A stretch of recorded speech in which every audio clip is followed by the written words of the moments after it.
Hi again then guys, and welcome to a kind of video which I had not planned to do today, a news roundup style episode once again. A couple of days ago we talked about the Gordon Murray fan car that's going to come out in a couple of years, a very significant piece of news in the automotive world. This one is even more so breaking news because just over an hour ago on their official Facebook page, Ultima Rs, who of course many of us here on the channel are well versed in, well familiar with, pretty much anyone who plays Forza is familiar with them.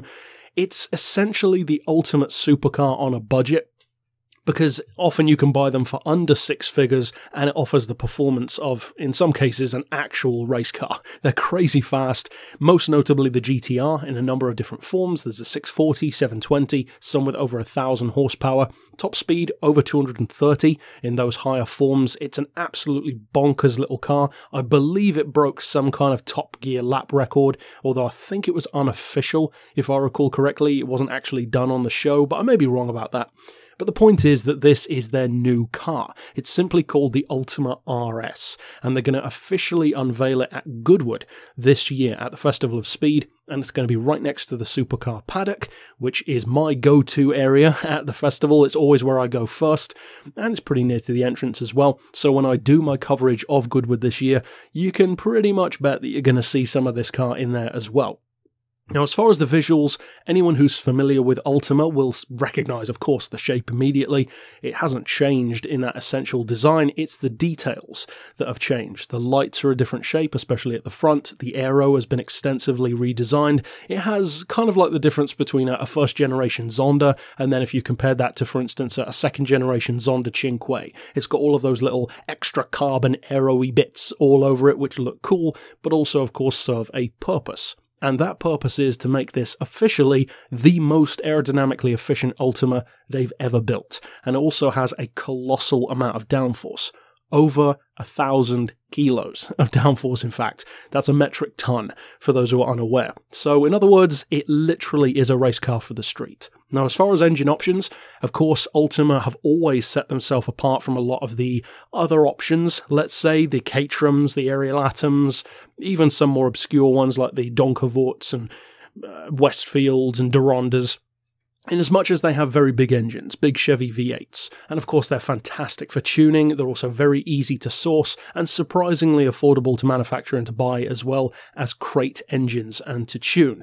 They are very, very responsive to tuning, which makes a lot of aftermarket Ultima versions insanely fast, and this is no exception. Now, the engine options officially range from a 480 horsepower model to an 800 horsepower model, but that LT5 supercharged 800 horsepower block, according to Ultima, can be pretty easily tuned up to 1200.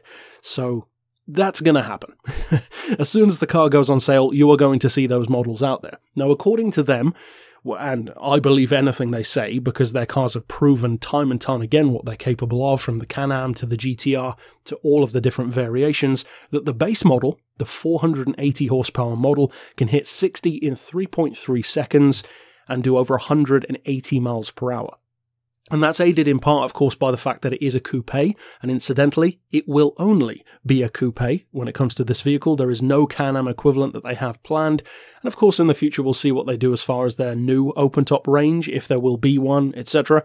But as far as that higher-end model, the 800 horsepower variation, they are claiming a 0 to 60 time of 2.3 seconds and a top speed, and this is very notable, and of course you can clearly see the difference in aerodynamic efficiency here, over 250 miles per hour. Now, some may doubt that. I don't. Ultima have proven, as far as I'm concerned, that they make some of the baddest kit cars and the baddest track cars out there. If they say that the car can do that, it can do that. They are insane. This car is the spiritual successor to Group C Le Mans racing for the street. So of course I have a ton of love for what they do, and it's also on a significantly lower budget than the vast majority of supercars. Now, as far as what this will do in tune form, of course we'll have to wait and see there, but for now I think this is very exciting news.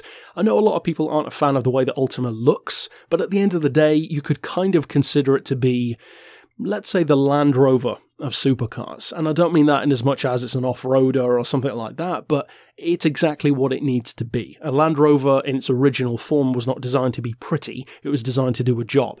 And just like that, Ultima is not designed to be a piece of art, it's designed to be an overwhelmingly fast piece of kit.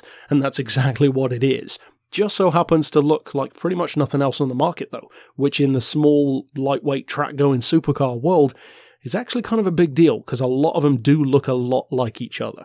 So overall, that's it for my thoughts on the new Ultima RS. Of course, I will cover it at Goodwood, probably not in action, it will just be more of a walk around, but it will be interesting to see what this thing is capable of as people begin to test it and take it around various tracks and prove what it can do with and without tuning as well. But that's it for my thoughts, of course. I'd love to hear your thoughts on the car down below, and for now, as always, thanks for watching.